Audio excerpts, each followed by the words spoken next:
Good afternoon, everyone. Thank you for having me here today. Rachel, thank you for this very thought-provoking idea of human social responsibility, and I feel very humbled here to talk about something that is, I guess, a lot less popular, which is taxation. So I'm going to try to make it a bit more interesting by combining human rights into it. And so you might ask, what does corporate tax avoidance have to do with human rights? And for those who read the description of my talk today, I gave away the answer already, so I'm going to repeat it here. Simply put, corporate tax avoidance has a human cost by denying nations, especially in developing countries, the right and the opportunity to be able to finance their infrastructures and development. So before you challenge me on that, let me go back a little bit and give you a bit of background. The reason why I talk about this topic is because I teach a class at Columbia University on the Panama Papers. So for those of you who still don't know what the Panama Papers are, they refer to the leak of some 11.5 million confidential documents from a law firm based in Panama, hence the name. That law firm was Mossack Fonseca. And what those leaks did, in essence, was to shed some light on the extent of corporate tax avoidance that was facilitated by the setting up of shell corporations in tax havens. And so the problem is not new, far from it, but somehow very little attention was paid to it. And so with the Panama Papers, many had hoped that this would open a Pandora box, whereby public opinion, outraged by this issue, would put pressure on governments to strengthen their tax and disclosure laws. And in some ways, we do see tax fairness more and more on the agenda, especially in the European Union, but to a large extent also, not enough has been done yet. And so the reason that I hear a lot is because, well, it's legal, so what can we do about it? To be clear, I'm here talking about corporate tax avoidance, which is done legally, even sometimes with the help and support of governments. I'm not even touching on tax evasion, which is purely just illegal, so that's a non-starter. And I'm not even going to touch on illicit financial flows, which is another set of whole issues here. I'm going to focus narrowly on corporate tax avoidance, which, it bears to be repeated, is done legally. And so if it's done legally, why should we expect corporations to pay more than what they're supposed to, right? And especially, as we know, they also have their responsibility to their shareholders to maximize profits. Well, so first of all, the emphasis on legal compliance assumes that companies are passive subjects of tax laws, and we all know that's not true. There's considerable evidence of corporate lobbying in that field. So, yeah, it may be legal, but does the law applies to all equally? I would dare to say no. And so we all know the example of Warren Buffett's secretary, whose income tax rate is higher than her boss's tax rate. And when you think about it, that's outrageous, because he's a billionaire, not her.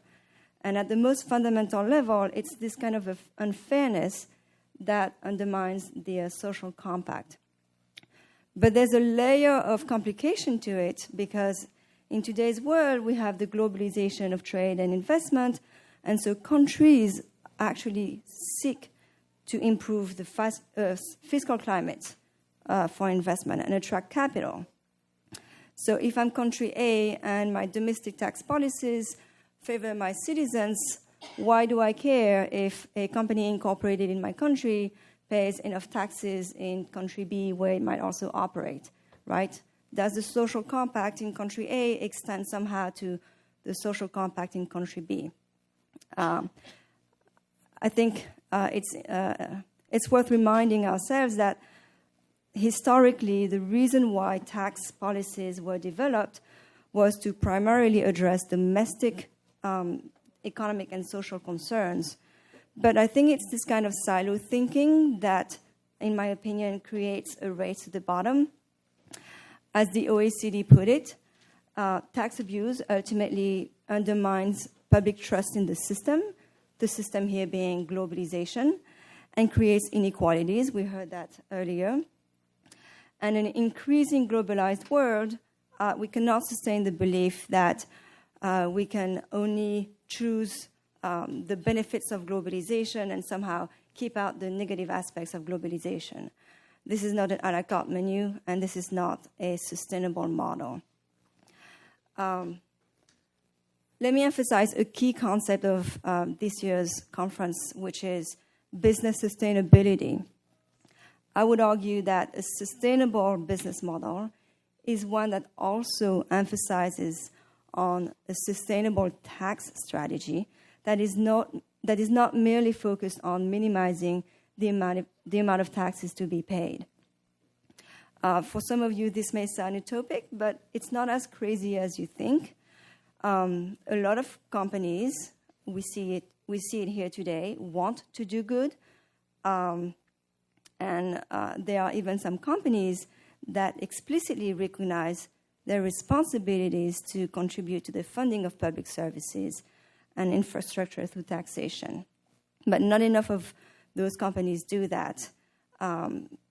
It's unfortunate that tax contribution is still rarely featured in the social and ethical commitments of companies. In fact, several major tax scandals have involved multinationals who see themselves as the leaders in the area of corporate social responsibility. I shall not name them. So this is where I think that the human rights argument can be relevant.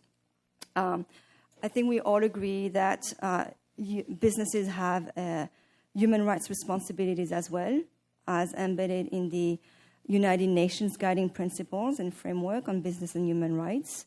The OECD revised its guidelines for multinational enterprises to include a human rights chapter that draws heavily on the UN Guiding Principles.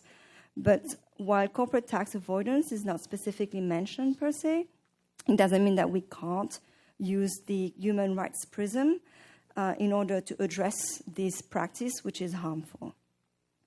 Even though it's an indirect responsibility, businesses have nevertheless this responsibility of paying taxes to ensure that citizens have access to affordable health care, water, education, etc., which are all basic human rights, according to the International Bill of Human Rights.